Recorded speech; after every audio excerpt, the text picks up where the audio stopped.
வெண்டைக்காய் பொரியல்னாவே நம்மளுக்கு இருக்க பெரிய பிரச்சனை என்னென்னா அதில் வர ஜெல் தாங்க. ஜெல் வந்துச்சுனாவே நம்மளுக்கு அதை வந்து வணக்கிறது ரொம்ப கஷ்டமாக இருக்கும். பாத்திரத்தில் ஒட்டிக்கும், நம்ம வணக்கிற கரண்டியில் ஒட்டிக்கும், பிசு பிசுன்னு இருக்கும். அதை கிளறக்கே கஷ்டமாக இருக்கும். தீயை வந்து குறைச்சி தான் வணக்கணும். அதிகமாக வச்சிங்கன்னா வந்து அந்த ஜெல் வந்து கருகி அடி பிடிச்ச மாதிரி ஆயிரும். ஸோ இந்த பிரச்சனையே இல்லாமல் ஈஸியாக நம்ம எப்படி வெண்டைக்காய் பொரியல் செய்கிறது அப்படிங்கிறத பார்க்க போகிறோம்.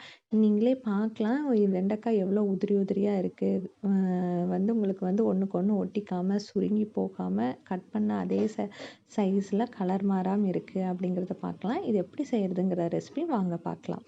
இதுக்கு வந்து மெயினாக வந்து நம்ம யூஸ் பண்ணுற பாத்திரம் தாங்க முக்கியம். நம்ம என்ன பாத்திரம் யூஸ் பண்ணுறோமோ அதுக்கு தகுந்த மாதிரி அது வந்து ரியாக்ட் ஆகும்.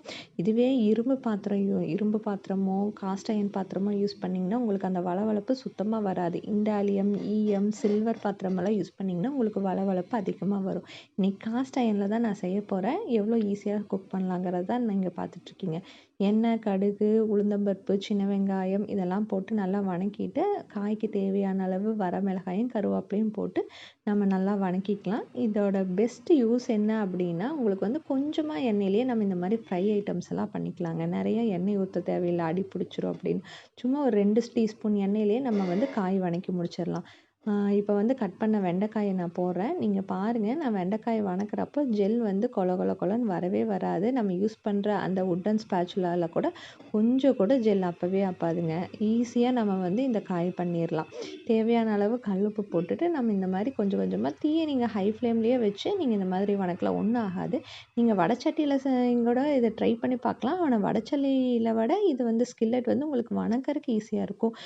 அடியிலேருந்து கிளறாமல் ஈவனாக ஸ்ப்ரெட் ஆகும். ஏன்னா ஃப்ளாட் பாட்டம் இருக்கிறனால உங்களுக்கு ஈவனாக ஸ்ப்ரெட் ஆகும், வணக்கறதுக்கும் ஈஸியாக இருக்கும். நீங்கள் பாருங்கள், ஒரு ஜெல் கூட வந்து வரல, கீழே வந்து உங்களுக்கு அடியும் பிடிக்கல. நான் ஹை ஃப்ளேமில் தான் இப்போ வணக்கிட்டுருக்கேன். ஸோ இந்த மாதிரி வந்து நீங்கள் அதுக்கு தக்காளியே போடாமல் வணக்கினீங்கன்னா சுத்தமாக வந்து அடி பிடிக்காமல் இதே மாதிரி வரும். தக்காளி போட்டால் இன்னும் கொஞ்சம் டேஸ்ட்டுக்காக நம்ம தக்காளி போடுவோம்.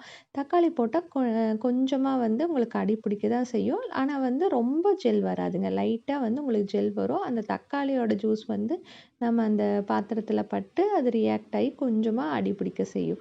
நான் இன்றைக்கி உங்களுக்கு வந்து தக்காளி போட்டு தான் செஞ்சு காமிக்க போகிறேன். தக்காளி வந்து ஃபஸ்ட்டே போட்டு வணக்காமல் இந்த மாதிரி காய் போட்டு கொஞ்சம் ஒரு பாதி வேக்காடு வணக்கி முடிச்சுட்டு அதுக்கப்புறம் நீங்கள் கட் பண்ண தக்காளியை போட்டு வணக்குனிங்கன்னா போதும். தக்காளியுமே ரொம்ப போட வேண்டாம், ஒரு அரை பழம் அந்த மாதிரி போட்டிங்கன்னா போதும். போட்டுட்டு அப்படியே நீங்கள் வணக்கிட்டே இருக்கலாம். இப்போ வந்து உங்களுக்கு ஃபைனல் ஸ்டேஜ் வந்துருச்சு, நீங்கள் பார்க்கலாம். காய் வந்து அதே சைஸில் தான் இருக்குது கட் பண்ண மாதிரி. உங்களுக்கு கொஞ்சமாக இந்த மாதிரி லைட்டாக தான் அடி பிடிக்கும், ரொம்பலாம் பிடிக்காது. நீங்கள் அந்த ஸ்பேச்சுலாவிலையும் பார்க்கலாம், ஜெல்லெல்லாம் அந்த அளவுக்கு இருக்காது. ஸோ இந்த மாதிரி நீங்கள் வந்து காஸ்ட் அயர்னில் வந்து ட்ரை பண்ணி பாருங்கள். ஹெல்த் பெனிஃபிட்ஸும் இருக்குது. நம்மளுக்கு வந்து அந்த வெண்டைக்காய் கூட வந்து சண்டை போடுற டைம் வந்து நம்மளுக்கு கொஞ்சம் கம்மியாகுன்னு வைங்களேன். இதை விட உருளைக்கிழங்கு ஃப்ரை இல்லை மற்ற கிழங்கு ஃப்ரையுமே நம்ம வந்து ஒரு 2 டீஸ்பூன் ஆயில்லையே வந்து நம்ம இந்த காஸ்ட் அயர்னில் வந்து ஈஸியாக சமைச்சு எடுத்துடலாம். ஸோ நீங்களும் வந்து இந்த காஸ்ட் அயர்னில் இப்படி ட்ரை பண்ணி பாருங்கள்.